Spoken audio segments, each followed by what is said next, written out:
अब आपके जो प्रश्न हैं वो हम उसको आमंत्रित करेंगे। अंतिम सूचना इस संबंध में है कि आने वाले दिनों में 100 शहरों में कांग्रेस पार्टी के नेता आपको छात्रों से बात करते हुए उनके मुद्दों पर सड़कों पर आपको लड़ते हुए दिखाई पड़ेंगे। बहुत बहुत धन्यवाद। कन्हैया, आपने कहा कि भ्रष्टाचार और उस पर जो नीट का जो एग्जाम के बाद में धर्मेंद्र प्रधान का इस्तीफा सॉल्यूशन नहीं है। ऐसा सिस्टम बनना चाहिए जिससे कि दोबारा ना हो, और इसकी जांच की आपने मांग की। लेकिन पिछले अगर रिकॉर्ड को देखते हैं कि राम मंदिर मुद्दे की जांच वो अधिकारी कर रहे हैं जिन पर 420 की FIR कोर्ट कह रहा है, मैं नहीं कह रहा, कोर्ट कह रहा है, और कोर्ट कह रहा है उसकी जांच कौन कर रहा है? दरोगा। अभी नीट की आप जांच की कमेटी बनवा दो, उसकी कमेटी की जांच भी किसी को दे देंगे। तो सवाल ये है कि हम पेरेंट्स भी हैं, पत्रकार के साथ साथ हम पेरेंट्स भी हैं। तो सवाल ये है कि इस तरह से तो बच्चों का भविष्य ऐसे ही चला जाएगा। देखिए, अव्वल तो आपके इस सवाल का बहुत शुक्रिया, लेकिन हम बार बार कहते हैं कि हमको चाहे स्थिति कितनी भी निराशाजनक क्यों ना हो, उम्मीद का आसरा नहीं छोड़ना चाहिए। हम जानते हैं कि इस सिस्टम में खामियां हैं, फिर भी इस सिस्टम में रह करके ही इस सिस्टम को बदलने की उम्मीद के साथ हम चलते हैं। आपको मालूम है कि पेपर लीक होगा, इसकी संभावना है, फिर भी स्टूडेंट जाते हैं और एग्जाम देते हैं। हमको मालूम है जिस EVM में हम बटन दबा रहे हैं वो वोट चोरी होगी, फिर भी लोग जाते हैं और वोट देते हैं। और गलती से मान लीजिए अगर विपक्ष का कोई MP MLA जीत जाए, तब उसको जो है चढ़ावा चोरी के पैसे से खरीद लिया जाएगा, तब भी लोग वोट देते हैं। आपको मालूम है कि चलते चलते सड़क टूट जाएगी, फिर भी आप उन सड़कों पर चलते हैं। आपको मालूम है कि कोई ऐसा दफ्तर नहीं है, थाने से लेकर के मंत्रालय तक बिना घूस दिए आपका काम नहीं होगा, फिर भी जब कोई अपराध आपके साथ होता है तो आप थाना इस उम्मीद में जाते हैं कि न्याय मिलेगी। व्यवस्था की तमाम कमियों के बावजूद इसी व्यवस्था में रहते हुए हमको इस व्यवस्था को बदलने की कोशिश करते रहना है, और चीज़ें बदलती हैं, ऐसा नहीं है कि चीज़ें नहीं बदलती हैं। इसीलिए इस छात्रों की गूंज कैंपेन को हम लोग इस देश में शिक्षा क्रांति के आगाज के रूप में देख रहे हैं। यह जो बदहाल व्यवस्था है, इस बदहाली से बाहर निकलने का रास्ता ढूंढ रहे हैं, और हमको रास्ता मिलता है। जब आप जनता के बीच जाते हैं तब आपको रास्ता मिलता है। तो कोटा में नेता प्रतिपक्ष ने इस देश की बदहाल शिक्षा व्यवस्था के बारे में बात की। देहरादून में आज जो है वो पेपर लीक जैसे मुद्दों पर बात करेंगे। हम उन तमाम चीज़ों को जब एक साथ लाते हैं तो छात्रों के गूंज कैंपेन के तहत हम इस निष्कर्ष पे पहुंचते हैं कि 3 मांग को एक साथ उठाना आज की तारीख में जरूरी है। पहला, इसी सरकार से ये जानते हुए कि प्रधानमंत्री के इशारे के बिना प्रधान की ऐसी हिम्मत नहीं हो सकती है, फिर भी हम प्रधानमंत्री से ही उस लीग प्रधान के इस्तीफे की मांग कर रहे हैं। हम जानते हैं कि NTA इसी सरकार ने बनाया है, इसीलिए वो NTA को भंग नहीं करेगी, फिर भी हम एक वायबल ट्रांसपेरेंट एजुकेशन सिस्टम बनाने के लिए एक ट्रांसपेरेंट एग्जामिनेशन सिस्टम का मांग कर रहे हैं। और तीसरा, इस देश के लाखों करोड़ों विद्यार्थी आज बेरोजगारी से परेशान हैं। आत्महत्या एक बड़ा सवाल है, हर दिन 25 स्कूल बंद हो रहे हैं। तो हम चाहते हैं कि एक एग्जामिनेशन कैलेंडर हो, एक जॉब वैकेंसी का कैलेंडर हो, तभी जा करके हम कोई अकाउंटेबिलिटी तय कर पाएंगे। आपकी निराशा जहां से पैदा हो रही है उसका मूल कारण यह है कि आज इस सरकार में कोई भी अकाउंटेबल नहीं है। आप देखिए, पेट्रोल में एथेनॉल का मामला है और सड़क परिवहन मंत्री बयान दे रहे हैं और पेट्रोलियम मंत्रालय की तरफ से कोई बयान नहीं आता है। विदेश का कोई मामला होता है तो गृह मंत्री बोलते हैं, गृह मंत्री से संबंधित कोई मामला होगा तो रेल मंत्री बोलेगा, रेल मंत्री से संबंधित कोई मामला होगा तो वित्त मंत्री बोलेंगे। ये एक अजीबोगरीब स्थिति है, और ये अजीबोगरीब स्थिति इसलिए बन गई है कि लंबा लंबा जो छोड़ने वाले, जुमना फेंकने वाले लोग थे, उनकी बातों पे भरोसा करके इस देश के लोगों ने उनको चुना, और जब वो एक बार सत्ता में आ गए लोगों की भावना से खेल करके, तो आज उस चुनने के सिस्टम को ही समाप्त कर रहे हैं। कोई ऐसी लोकतांत्रिक संस्था नहीं है जिसका दुरुपयोग नहीं हो रहा है। ED, CD, CBI, election commission, ऐसी परिस्थिति में जनता को नाउम्मीद होने की जरूरत नहीं है। हम लाखों विद्यार्थियों के बीच जब जा रहे हैं तो हमको समझ में आता है कि ये देश के भविष्य हैं और ये अपना बेहतर भविष्य तलाश रहे हैं, और यह बेहतर भविष्य ये है कि हम एक अकाउंटेबल गवर्नमेंट बनाएं, क्योंकि अकाउंटेबल गवर्नमेंट से ही, सरकार बदलने से ही सिस्टम बदलने की शुरुआत होती है। इसीलिए एक छोटा छोटा कदम बढ़ा करके हम मंजिल तक बढ़ेंगे। हम आपके माध्यम से देश को यही अपील करते हैं कि आपको नाउम्मीद होने की जरूरत नहीं है। छात्रों की ये गूंज हुंकार बनेगी और इस देश की शिक्षा व्यवस्था बदलेगी। कन्हैया जी, आपने इस सिस्टम की बात किया। अब एक नोटिफिकेशन आया है, गुजरात पुलिस का ये कहना है कि एंटी रेडिकलाइजेशन एसओपी जो है वो एक्सट्रीमिज्म को रोकने के लिए और अर्ली इंटरवेंशन और काउंसलिंग पर फोकस करने के लिए गुजरात पुलिस लेके आ रही है। लेकिन क्या आपको लगता है कि इस चीज से रिलीजियस प्रोफाइलिंग बढ़ेगा और गुजरात में शुरू हुआ है, आने वाले वक्त में दूसरे राज्यों में भी ऐसा कुछ हो सकता है? स्पेलिंग सब ठीक है ना, देख लीजिए नोटिफिकेशन का। क्योंकि इतने समझदार मंत्री हैं, इतने समझदार पदाधिकारी हैं कि इनके बस का शुद्ध एक एप्लीकेशन भी, एक नोटिफिकेशन भी ये नहीं निकाल सकते हैं। अव्वल तो ये देख लीजिए कि ये स्पेलिंग सब ठीक है कि नहीं है। मूर्खों के हाथ में जब सत्ता होती है तो देश को बहुत सारी समस्या से गुजरना पड़ता है। और सीधी सी बात यह है कि यह अराजकता हम इस देश में इसलिए देख रहे हैं क्योंकि सरकार ही अराजक है। अब आप मुझे बताइए कि सरकार तमाम चीज़ों को छोड़ करके, जितने जरूरी बुनियादी मुद्दे हैं उसको छोड़ करके इसी तरह की चीज़ों में इन्वॉल्व रहती है। आप लोगों ने वो एक न्यूज़ देखा, इसरो जो इस देश का प्राइड है, जिस नेहरू जी को गाली देते हुए बीजेपी के लोग थकते नहीं हैं, तो वो देश के तमाम गौरवशाली संस्थान उसी दौरान बनाए गए थे। आज इसरो के सैकड़ों वैज्ञानिक इसरो छोड़ करके जा रहे हैं।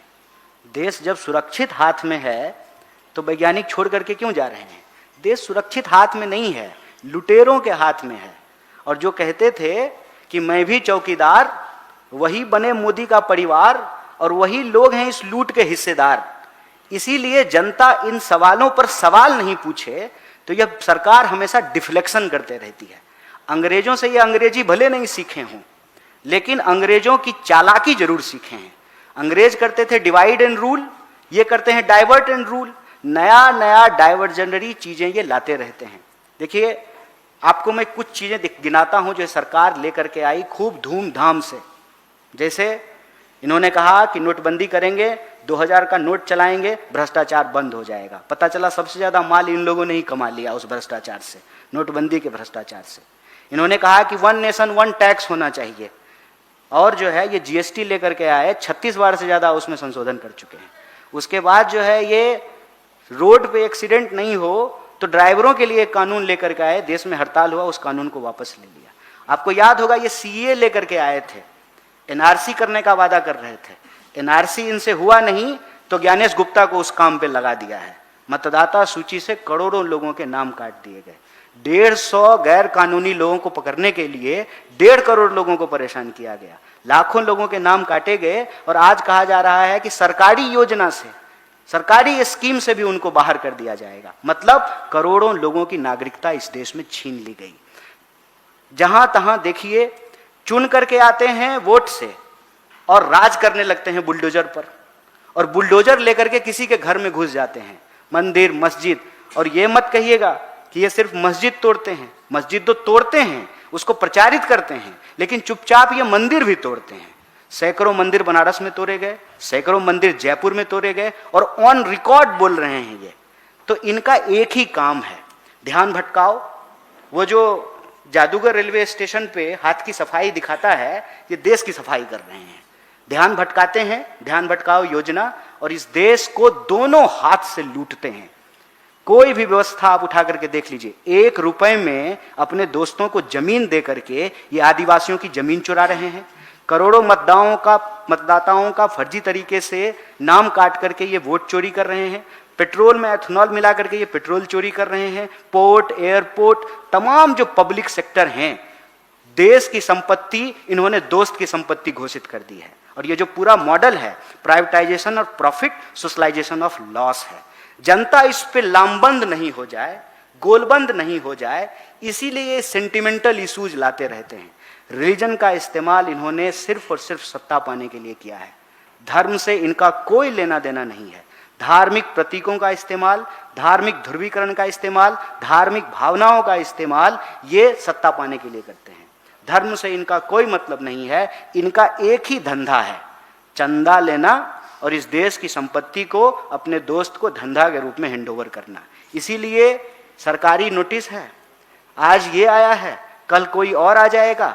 हम तो देश से यही अपील करेंगे कि ये आपको कोई भी सब्जवाग दिखाते रहें, हकीकत यही है कि ये आपके जेब पे डाका डाल रहे हैं, आपका पेट्रोल चुरा रहे हैं, आपका दान का पैसा चुरा रहे हैं, आपकी सड़कें, आपकी जमीन, आपका वोट चुरा रहे हैं, आपके बच्चों का भविष्य चुरा रहे हैं ये पेपर लीक करके। हमको अपने मुद्दे पर टिके रहना है, बीजेपी के इस हेडलाइन मैनेजमेंट का हिस्सा नहीं होना है। थैंक यू कन्हैया, उदय। आप लोग लगातार छात्रों के, युवाओं के मुद्दे उठा रहे हैं। बीते दिनों हमने देखा कि देश में 1 दर्जन से ज्यादा बच्चों ने पेपर लीक की समस्या से परेशान होकर अपनी जान भी ले ली। बहुत दुखद मामला रहा। 21 लोगों ने। और जगह जगह कांग्रेस पार्टी के नेताओं ने भी उनके परिवारों से मुलाकात की, उनको अपनी सद्भावना प्रकट की। तो इसको लेकर भी आप लोगों की कोई पर्टिकुलर मांग है? छात्रों की गूंज कैंपेन में इसको लेकर के भी कोई एजेंडा है आगे, जिन्होंने अपने बच्चे गंवाए हैं? देखिए, ये बड़ा भावनात्मक विषय है और बहुत ही संवेदनशील मामला है। हम उन पीड़ित परिवारों के साथ हैं, क्योंकि उस परिवार का कोई दोष नहीं है, उस बच्चे का कोई दोष नहीं है। यह गलती सिस्टम में बैठे हुए बेईमानों की है, नकारों की है। वो हत्यारे हैं सिस्टम में जो बैठे हुए हैं। तो इसका हम उस तरीके से राजनीतिकरण नहीं करना चाहते हैं। हो सकता है कि किसी बीजेपी समर्थक के बच्चे ने भी ये एक्सट्रीम स्टेप उठाया हो। ये समाज के तौर पे हम सब के लिए गंभीर चिंता का विषय है। 1 घंटे में जिस देश में 2 नौजवान आत्महत्या कर ले रहे हों, जिस देश में 25 स्कूल रोज बंद हो जाते हों, वो दिखाता है कि हम किस तरीका का देश बना रहे हैं। अशिक्षित भारत से विकसित भारत तो नहीं बनेगा। और ऐसे लोग जो खुद नहीं पढ़े हैं वो दूसरे को पढ़ने नहीं देंगे, तो इससे हम विश्वगुरु भी नहीं बन पाएंगे। तो इस विषय को हम लोग गंभीरता से और संवेदनशीलता से लेते हैं। जो सजेशंस अभिभावक के आएंगे कि विद्यार्थियों को किस तरीके से मनोवैज्ञानिक सपोर्ट किया जाए, एजुकेशन सिस्टम में, स्कूल कॉलेज के अंदर उनके मनोवैज्ञानिक दबाव को कम करने के लिए कोई व्यवस्था हो, इन सारे विकल्पों पर, इन सारे सुझावों पर बात कर रहे हैं। लेकिन जब तक हमारे पास कोई कॉन्क्रीट पॉलिसी नहीं होगी, हम उनको श्रद्धांजलि दे सकते हैं, उस परिवार के साथ खड़े हो सकते हैं। परिवार अगर आर्थिक रूप से जूझ रहा है तो उनको अपने स्तर पर आर्थिक मदद देने की कोशिश करते हैं। आपने देखा होगा कि नीट के बाद जिन बच्चों ने ये दुखद कदम उठाया है, उससे नेता प्रतिपक्ष फ़ोन के माध्यम से बात किए, उनसे मिले। हम लोग जो है उनको जो आर्थिक सहायता पहुंचा सकते थे वो पहुंचाए। लेकिन इसको हम लोग मांग के तौर पे नहीं रख रहे हैं। इसको हम मांग के तौर पे रखेंगे कि आत्महत्या बंद होनी चाहिए, तो आत्महत्या रीजन नहीं है, आत्महत्या रिजल्ट है।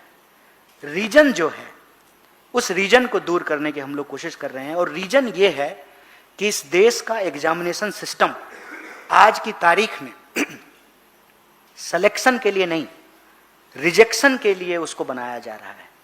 अब मैं एक उदाहरण आपको इस संबंध में देता हूं कि हम इस कमरे में एक नियम बना दें कि वही लोग भीतर आएंगे जो पीला शर्ट पहने हुए हैं। उसके बाद 50 लोग पीला शर्ट पहन करके आ गए, तो हम कहेंगे कि पीला शर्ट तो पहने हुए हैं लेकिन उनके बाल भी काले होने चाहिए। आप देखेंगे इस देश के एग्जामिनेशन सिस्टम में इसी तरह का अजीबोगरीब प्रश्न और नियम लाए जाते हैं। आपने देखा होगा एग्जामिनेशन सेंटर के बाहर विद्यार्थियों को ऐसे चेक करते हैं जैसे उसके पास कोई असला बारूद हो। अरे उनको पकड़ो ना, जो पेपर सेट करते हुए पेपर बेच दे रहे हैं, लेकिन आप विद्यार्थी को उस तरीके से पकड़ रहे हैं। तो चोरी जब चरित्र बन जाए, भ्रष्टाचार जब संस्कार बन जाए, तो ऐसे वक्त में जो हमारे मासूम हैं उनकी जान की चिंता सरकार को नहीं है, हमको है। जब तक हमारे पास कोई कॉन्क्रीट डिमांड नहीं हो, और डिमांड सरकार से नहीं, सॉल्यूशन के तौर पर एज ए ऑर्गेनाइजेशन हम इसमें क्या कर सकते हैं, जब तक अभी जो कर पा रहे हैं वो कर पा रहे हैं, लेकिन वो काफ़ी नहीं है, तब तक हम इसका राजनीतिकरण नहीं करना चाहते। कन्हैया जी, मेरा सवाल है, जवाहर यूनिवर्सिटी के 38 बिल्डिंगों को अवैध बताकर तोड़ने का आदेश दे दिया गया है। वो भी छात्रों का मुद्दा है, 3000 बच्चे वहाँ पढ़ते हैं, उन्हीं बिल्डिंगों में पढ़ते हैं। इस पर कांग्रेस पार्टी और आपकी क्या राय है? मेरी राय बिल्कुल स्पष्ट है। यह सरकार धीरे धीरे समाज को ऐसा बनाना चाहती है कि भाजपा के दफ्तर के अलावा इस देश में कुछ भी वैध नहीं रहेगा। भाजपा के नेताओं का टैटू अगर आप हाथ में बनाए होंगे तब आप इस देश के नागरिक माने जाएंगे। भाजपा की सदस्यता आपकी होगी तब आप जो है नागरिक माने जाएंगे। भाजपा का दफ्तर जो है वो वैध है, बाकी सब कुछ अवैध घोषित कर देंगे। ये क्यों? क्योंकि इस व्यवस्था को आप समझिए, जिस धड़ल्ले से इस देश की सीमेंट कंपनियां, पावर कंपनियां, पोर्ट, एयरपोर्ट, जमीनें, खेत, खदान, जंगल सब हैंडओवर किया गया है 2-3 मित्रों को, उसमें ये कौन सी व्यवस्था बना रहे हैं, इसमें हमको अब कोई दो राय नहीं है। हम समझते हैं कि सारे जन आंदोलनों का आज की तारीख में यह विकल्प होना जरूरी है कि हमको ये व्यवस्था बदलनी है, और व्यवस्था बदलने की शुरुआत सरकार बदलने से है। अगर ये सरकार रहेगी तो आज आपकी बारी है, कल हमारी बारी होगी, कल उसकी बारी होगी, लेकिन बारी सबकी होगी। बारी भाजपा के कार्यकर्ताओं की भी होगी, भाजपा के समर्थकों की भी होगी, जो भाजपा का झंडा उठा करके चल रहे हैं उनकी भी होगी, क्योंकि भाजपा के कार्यकर्ताओं की भी नहीं बचेगी। भाजपा के जो नेता हैं, जो मालिक हैं, जो राजा हैं, उनके जो मित्र हैं, उनके लिए लठैती करने का काम करेगी।